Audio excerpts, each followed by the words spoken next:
थी और कोई धरातल पर जितनी भी घोषणाओं में आप चर्चा कर लेना, कोई भी एक फलित हुई हो तो हमें बता देना।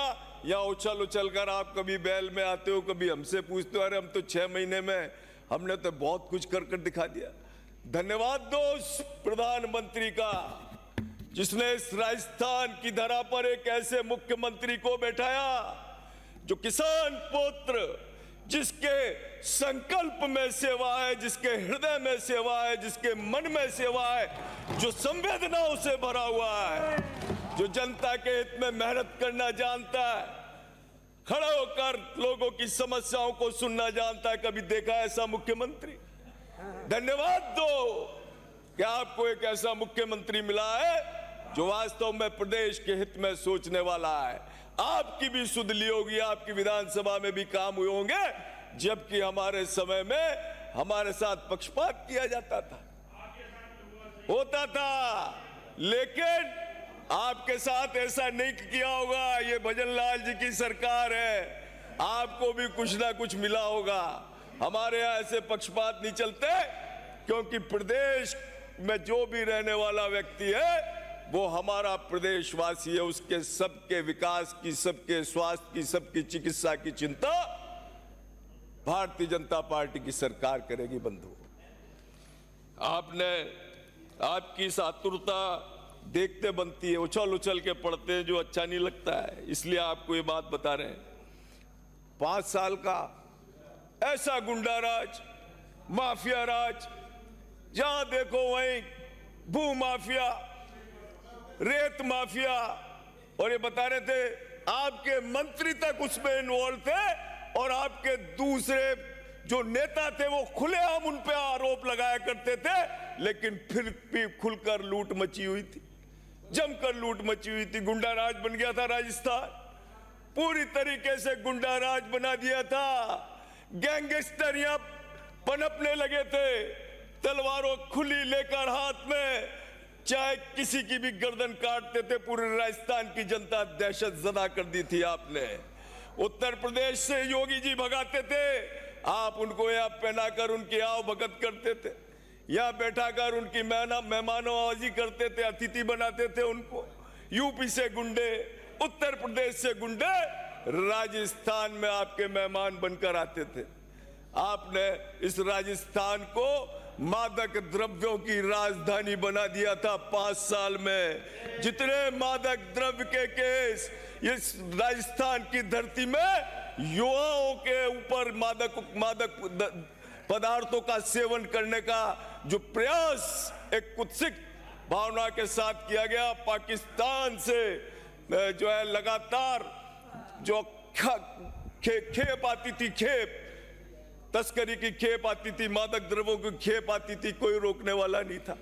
लेकिन आप सोचो इस 6 महीने के अंदर एंटी गैंगस्टर फोर्स लगाकर उन गुंडों को नेस्तनाबूद करने वाली सरकार भजन लाल सरकार, पूरी तरीके से आज गुंडागिर्दी बंद हो गई राजस्थान में। जो गुंडे सीना तान कर चलते थे, तलवारें फहराते थे, गैंगस्टर गैंग चलाया करते थे, वो गैंगे कहां गायब हो गई आज? ये आपको विचार करना होगा। ये 6 महीने का हमारा काम है, और यही नहीं, उसके लिए पुलिस की भी भर्ती कर रहे हैं। 550 पदों पर भर्ती के साथ माननीय सदस्य 5,500 पुलिस वालों की भर्ती कर रहे हैं। शरण जी, जयपुर कमिश्नरेट में सिक्योरिटी पुलिस फोर्स का गठन कर रहे हैं। ये दृढ़ इच्छा शक्ति है। वो माफिया राज भी खत्म हो गया। श्रवण जी, आपके यहाँ भी कोई माफिया हो तो बता देना, उसको भी खत्म कर देंगे। ये हमारी, जिस तरीके से आपके जितने भी एंटी गैंगस्टर हो, कोई भी नाम हो, आपको डरा रहा हो, धमका रहा हो, मैं बताना, ये भारतीय जनता पार्टी की सरकार है, सबको नेस्तनाबूद कर देंगे। आप निश्चिंत रहो। आपने तो भ्रष्टाचार की पराकाष्ठा को ऐसा पार किया, ओहो। बता रहे थे अभी माननीय सदस्य हमारे, क्या अलमारियों में नोट मिल रहे हैं, गजब हो रहा है, खुलकर सोना मिल रहा है, नोट मिल रहे हैं, सब जम के भ्रष्टाचार आने दो।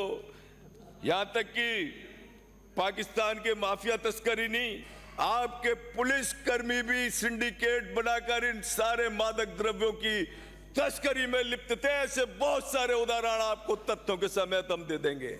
और आपकी सरपरस्ती में वो शामिल होते थे। और इसके अलावा आपकी जो संस्कृति थी, रेवड़ी बांटने वाली संस्कृति, आपने क्या हाल कर दिया राजस्थान का। मुफ्त में मोबाइल भी ले जाओ, और मोबाइल भी आप सबको नहीं दे पाए। बेचारी महिलाएं, उनमें भी छांट के ये इस विधायक के 500 महिला कार्यकर्ता, भैया इसको दे देना, इसको 300 दे देना। अरे काय के आपके फ्री की रेवड़ियों में आपने पैसे ऐसे बर्बाद किए। आपने राजस्थान को सर्वाधिक घाटे लेकर सर्वाधिक कर्ज वाला प्रदेश बनाया, आपने बनाया। 2018 में जब आपने सरकार बनाई थी, तब राजकोषीय घाटा 25,342 करोड़ था। 5 साल में बढ़ाकर आपने इसे 58,212 करोड़ रुपए कर दिया, जबकि नियम अनुसार 3% से ज्यादा इसका नहीं हो सकता, अधिक नहीं हो सकता। फ्री की योजनाओं में आपने ऐसे कर्जे में इस राजस्थान को डुबो दिया कि 25,000 करोड़ रुपए का सालाना ब्याज आज भी हमें भरना पड़ रहा है, राजस्थान की जनता को भरना पड़ रहा है। आपने फ्री की जो योजनाएं लगाई, 2018 में प्रदेश पर 2,81,000 करोड़ का कर्जा था। 5 साल में 5,37,000 करोड़ का कर्ज आप लोगों ने कर दिया। ये सब आपकी नादानी भरी योजनाओं से हुआ, कुप्रबंधन से हुआ। आपने इस कर्ज के दलदल में इस राजस्थान को डुबो दिया।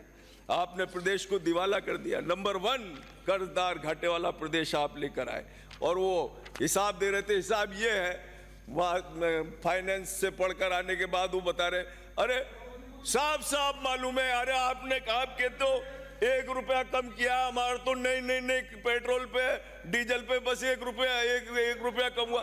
अरे पेट्रोल डीजल पर 5 साल तक आप बहाने बनाते रहे, एक भी पैसा कम किया क्या? अब वो कह रहे नहीं साहब, राजस्थान वहां का, हरियाणा का ज्यादा है, मध्य प्रदेश का हमसे कम है। हमने पहली बार हमारे माननीय मुख्यमंत्री जी ने इन 6 महीने की सरकार में पेट्रोल, डीजल, सीएनजी, पेट्रोल उत्पादों पर वेट कम करके राजस्थान की जनता को राहत प्रदान करी।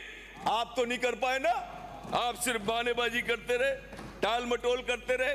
ईआरसीपी को आपने, ईआरसीपी के लिए हमेशा बहाने बनाए, टाल मटोल करते रहे। लेकिन धन्यवाद दो माननीय मुख्यमंत्री जी के भागीरथी प्रयासों से ईआरसीपी की आज गंगा रूपी कैनाल, उसका काम भी प्रारंभ हो गया। 1/3 लोगों की प्यास राजस्थान की गंगा रूपी कैनाल बुझाएगी। आप क्यों नहीं कर पाए? आप सिर्फ बहाने बनाते रहे, क्योंकि करने की इच्छा शक्ति नहीं थी, कोई मन में संकल्प नहीं था। अब कैसे ये सारे काम हो रहे हैं जो आप 5 साल तक लोगों को बरगलाते रहे, बहलाते रहे, कोई काम आप नहीं कर पाए।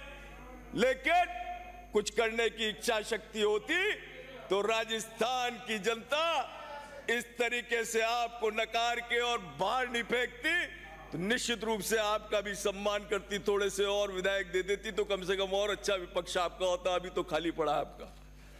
जल जीवन मिशन में सत्य कह रहे हैं, जितने भी मैं सुन रहा हूं मेरे सारे सदस्य, जल जीवन मिशन में तो आपने ऐसी योजना थी जिसमें माननीय मुख्यमंत्री, माननीय प्रधानमंत्री जी का सपना था। राजस्थान एक प्यासा प्रदेश है, पानी की कमी है, घर घर नल से जल पहुंचाए, घर घर लोगों को जल की उपलब्धता कराए, लेकिन उसमें भी आप कर भी नहीं पाए। और पूरी योजना को 27,000 करोड़ रुपए आवंटित किए थे, सारे बर्बाद कर दिया आपने।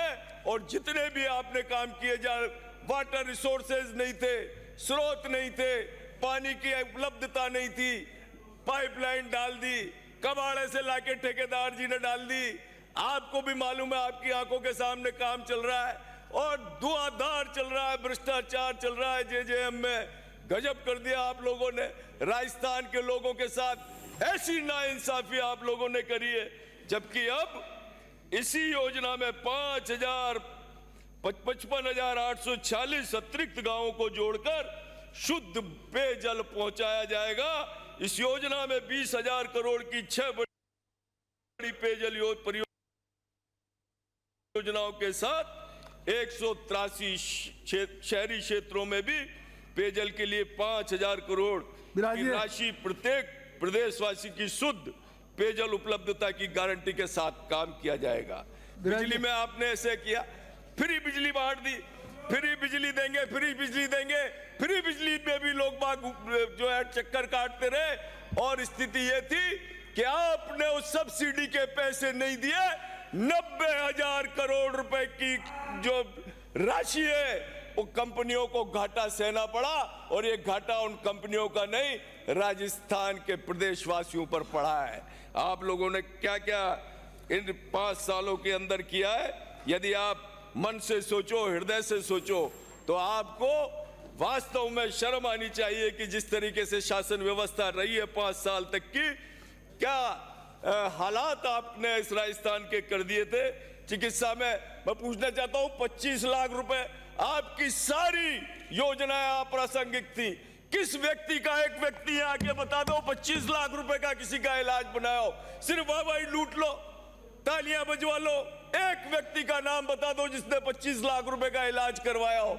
लेकिन वास्तव में कैसे चिकित्सा होती है, एक चिकित्सक आपका नहीं लगा पाए। अब 1500 चिकित्सक और 4,000 नर्स इस राजस्थान की धरती पर सेवा करेंगे। एक भी नाम बता देना रफीक भाई आके। 1500 चिकित्सक और 5,000 स्टाफ नर्स। माननीय अध्यक्ष, माननीय सभापति महोदय, समय कम दे रहे हो आप, पर मैं आपका आभार व्यक्त करता हूं।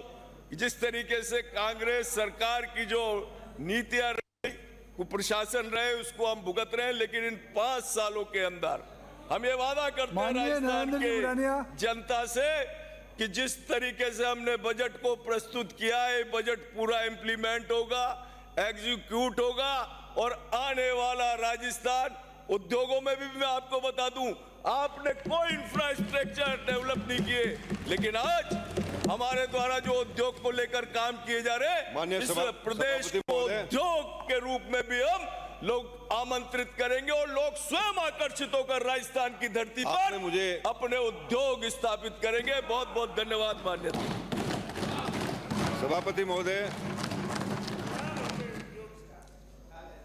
आपने परिवर्तित बजट 2024-25 पर मुझे बोलने के लिए समय दिया है, मैं आपका आभारी हूं। सभापति महोदय, मैं कल से बराबर इस बहस को सुन रहा हूं और मुझे बड़ा दुख हुआ है, मुझे बड़ा अफसोस हुआ है कि हमारा बजट पेश हुआ, पूरे राजस्थान की जनता आस लगाए बैठी थी कि हमारे लिए बजट आएगा। बजट आया, बजट पे बहस शुरू हुई, लेकिन मैं कहना चाहता हूं कि बजट का बहस का जो स्तर है वो स्तर सही नहीं है। पूरा राजस्थान, आप चुप रहिए महाराज, पूरा माननीय सदस्य है, मेरे मित्र है, पूरा राजस्थान आपको देख रहा है, इस बहस को सुन रहा है और आपने बहस बजट पे हो रही है, चर्चा बजट पे हो रही है। क्या हुआ, क्या होना चाहिए, बजट में क्या चीज रह गई, बजट में क्या चीज अच्छी है, जनता के लिए क्या फायदे की, ये सब बातें होनी चाहिए थी। लेकिन मैं जिस प्रकार से ये चालू हुआ है, नगर पालिकाओं में ऐसी बहस नहीं होती है, बहस बजट की हो रही है और चर्चाएं किसी और चीज की हो रही है। तो ये सारी चीजें हैं, मैं चेताना चाहता हूं, हाउस हमारा है, राजस्थान के हाउस की एक गरिमा है। पूरे हिंदुस्तान के अंदर राजस्थान का विधानसभा जाना जाता है, लेकिन आप इस प्रकार से, अभी तक मैं समझता हूं जोगाराम जी, ये आपकी सरकार बनी है, ये समझ में नहीं आई आपको बनी है कि नहीं बनी है अभी तक। मतलब फरमा रहे हैं हमारी सरकार जनता की सरकार है, और आप वाली सरकार थी नहीं, कभी इधर की कभी इधर की, कभी होटलों की कभी बाहर की, वैसी सरकार हमारी नहीं है। समय बहुत बलवान होता है, समय बहुत बलवान होता है। राजनीति में उतार चढ़ाव सब के आते हैं। भगवान करे आपके जल्दी नहीं आ जाए, आपके जल्दी नहीं आ जाए, ध्यान रखना आप। लेकिन मैं ये समझता हूं सभापति महोदय, मेरा मेरा मेरा मेरा मेरा ये दुख था, मैं आपके सामने रखा है। यदि आपको ये मेरी बात सही नहीं लग रही कि बहस बजट पे होनी चाहिए, उसका एक स्टैंडर्ड होना चाहिए, जनता हमारी देख रही है हमारे को, आपको नहीं पसंद है तो कोई बात नहीं।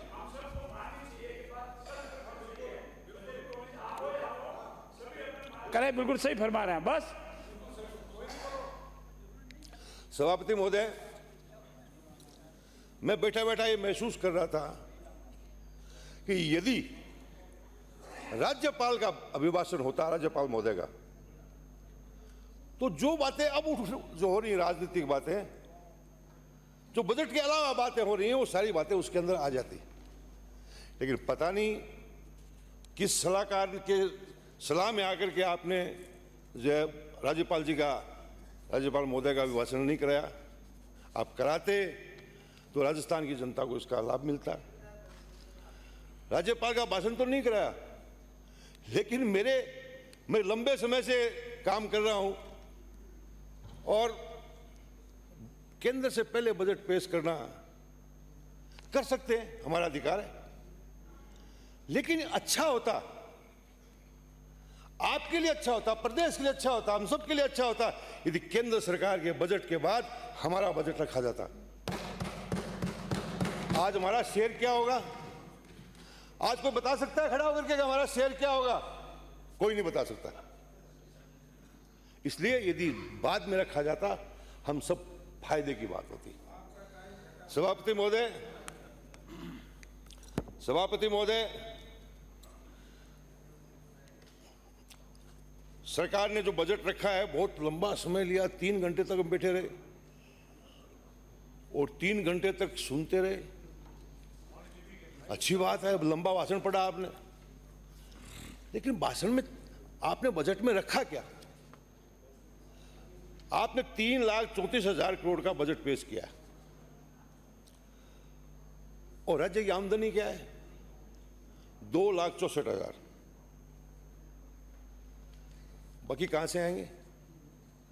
70 लाख करोड़ रुपए आपको, 70,000 करोड़ रुपए आपको कर्ज लेना पड़ेगा। अब आप कर्ज की बात कर रहे थे कि उस सरकार ने डबो दिया, उस सरकार ने डबो दिया, तो ये 70,000 करोड़ रुपए कहां से लेंगे आप? कैसे लेंगे आप? आपने कहीं इसका स्पष्ट उल्लेख किया कि यहां से बजट लेंगे? नहीं किया। मैं कह रहा हूं, आप भी संसद में रहे हुए माननीय सदस्य, मैं भी आपके साथ एमपी रहा हूं। हमारी सालाना आमदनी क्या है? हमारे कर्ज की और आमदनी का रेशो क्या है? ये समझना पड़ेगा। आरबीआई ने नोटिस दे रखा है आपको, राजस्थान को आरबीआई ने नोटिस दे रखा है। ये कब ब्लैक लिस्टेड कर देगा आपको? आपको पता नहीं चलेगा इसका। वाह वाह वाह वाह वाह वाह, क्या बात है, क्या बात है, क्या घोषणाओं का अंबार लगा दिया आपने, घोषणाओं का अंबार लगा दिया। ये घोषणाओं वाली सरकार जानी जाएगी। 1005 घोषणाएं हुई हैं, 1005। एक आपसे निवेदन करूं, कितनी घोषणाएं आपको अच्छी लगती है? घोषणाएं कितनी अच्छी लग रही है आपको? 5, 10%, 20%, 100%, सब पूरी करा। ये बात नहीं, पूरी करने के लिए ही घोषणा है। ईश्वर करे आपको इतनी ताकत मिले कि आप इन घोषणाओं को पूरी कर सको। लेकिन माननीय मंत्री महोदय, आप ये घोषणाएं कैसे पूरी करोगे? कुछ बताओ तो सही। कितना पैसा है आपके पास इन घोषणाओं को पूरा करने के लिए? मात्र 44,000 करोड़ रुपए है, और 44,000 करोड़ रुपए में ये 105 योजनाएं आप घोषणाएं पूरी कर दो तो मैं सैल्यूट करूंगा आपको, लेकिन नहीं होंगी। ये घोषणाएं थोथी साबित होंगी, मैं आज कह रहा हूं आपको, थोथी घोषणा होंगी ये। अरे घोषणाओं को अंबार लगा दिया, पैसा है नहीं आपके पास में, कहां से पूरी करोगे आप? वैसे आपका कसूर नहीं है, आप जुमलेबाजी में माहिर हैं, जुमलाबाजी में माहिर हैं, विश्वास रखते हैं इसमें।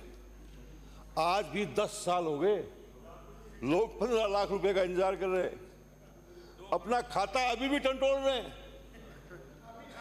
और आपने भी वही काम शुरू कर दिया।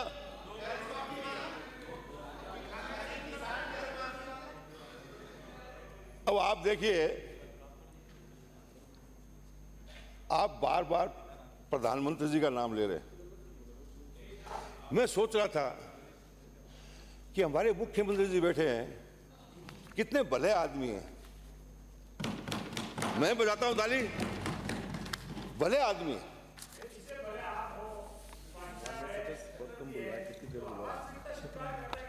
बदल आज दिन तक नहीं आया। वास्तविकता स्वीकार करने में मैं आपको भी करता हूं, मैं आपका भी उतना ही रेस्पेक्ट करता हूं, लेकिन मैं एक सुझाव देना चाहता हूं आपको, बुरा नहीं माने तो। आप बार बार खड़े मत होना।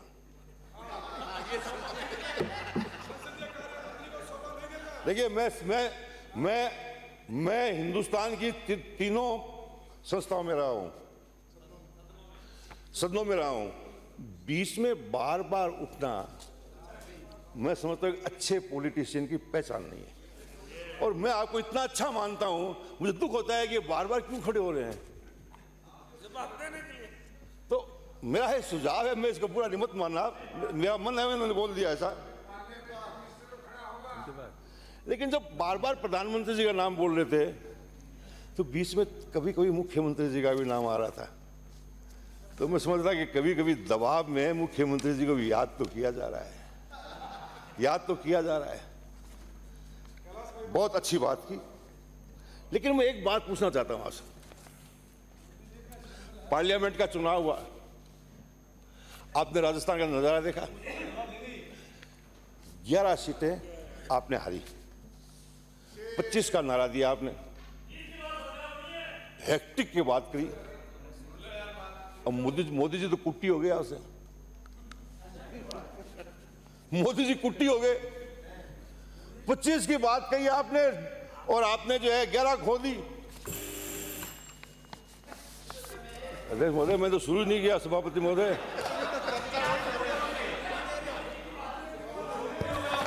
आपका जो समय है वो समाप्त होने वाला है, 1 मिनट में अपनी बात पूर्ण करें प्लीज। कोई बात नहीं, मैं हमारे नेता है नहीं, मैं इनसे मैं निवेदन करूं, आज वक्ता है 34, भले ही होंगे तो आपको 12 बजे तक बैठना पड़ेगा। मैं मेरी पार्टी की तरफ से बोल रहा हूं, और आप 1 मिनट में, मैं मेरी पार्टी की समझ, ऐसे नहीं हो पाता, ऐसे नहीं हो पाता, ऐसे नहीं, मैं तो बोला ही नहीं कुछ भी अभी। आप समाप्त कर दें, कॉन्क्लूड करते हैं। आप वरिष्ठ मैं ये कह रहा था, प्रधानमंत्री जी कुट्टी हो गए, और वो तो आंध्र प्रदेश और बिहार में उलझे हुए हैं। अब आपको खुश रखेंगे कि उनको खुश रखेंगे? आपको खुश रखेंगे तो वो नाराज हो जाएंगे, नाराज हो जाएंगे तो फिर आपका क्या होगा? सर कोई बात नहीं, मैं, समय पूर्ण हो चुका है साहब।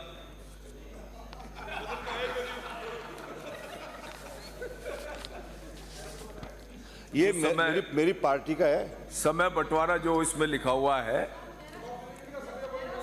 आपके कहने से नहीं, ये जो समय इसमें लिखा हुआ है, हाँ तो कम करा दो आप। मेरे को आधा घंटे के लिए बोला गया है, मेरे को आधा घंटे के लिए बोला गया है। लंबीला खड़िया नहीं है इसमें। महोदय, मैं अभी बात कर रहा था कि नौजवानों पे बात चल रही थी। मैं भी महसूस करता हूं कि नौजवान को आज आवश्यकता है मदद की। हमारा नौजवान बहुत नर्वस है। आज नौजवान के लिए नौकरी नहीं है।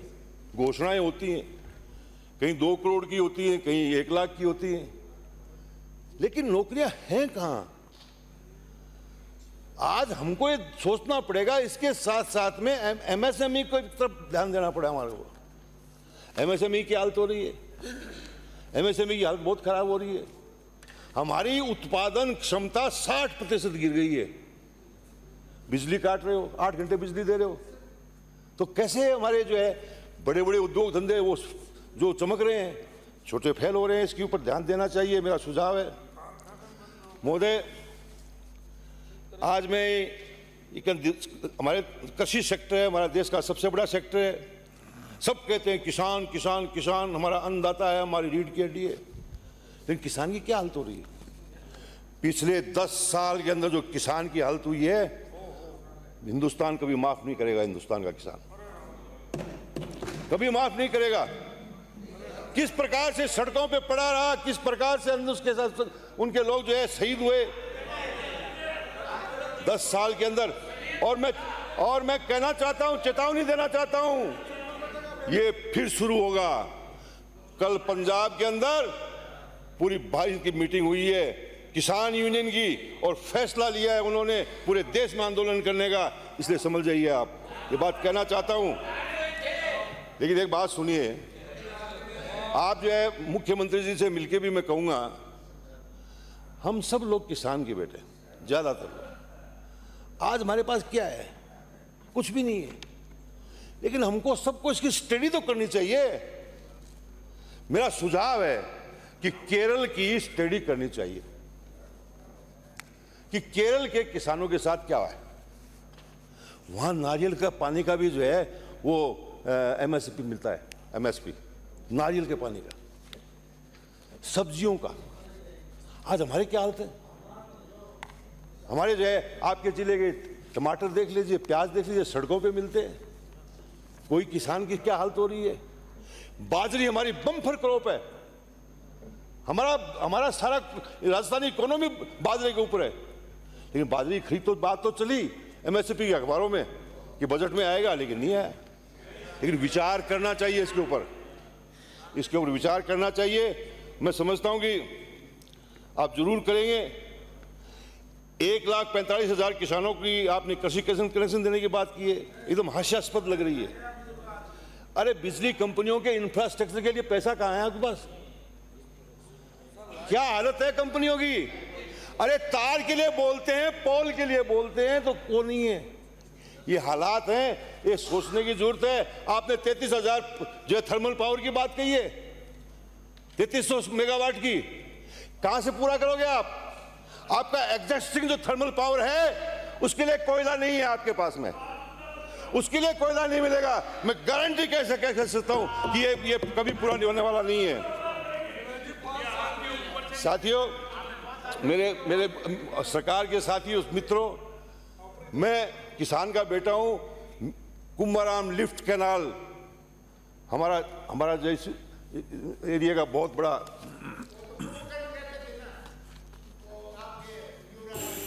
देखिए। आपने जो है आपने जो है कुंभाराम लिफ्ट कैनाल के लिए 200 करोड़ रुपए दिए। उसकी डिग्गियों के इसके लिए मैं धन्यवाद देना चाहता हूं। मेरी मांग थी, मेरी पुरानी मांग है वो, इसलिए कि मैंने 20,000 हेक्टेयर जमीन पिछले 5 सालों के अंदर किसान को जो है 20,000 हेक्टेयर जमीन की नहर बना के दी है। 120 किलोमीटर राजस्थान में कहीं नहीं हुई होगी, लेकिन तारानगर के अंदर 120 किलोमीटर नहर बनाई है। आज जो है, लेकिन मैं कहना चाहता हूं, लेकिन मंत्री जी पिछले बजट में 100 करोड़ रुपए इसी काम के लिए सैंक्शन हुए थे।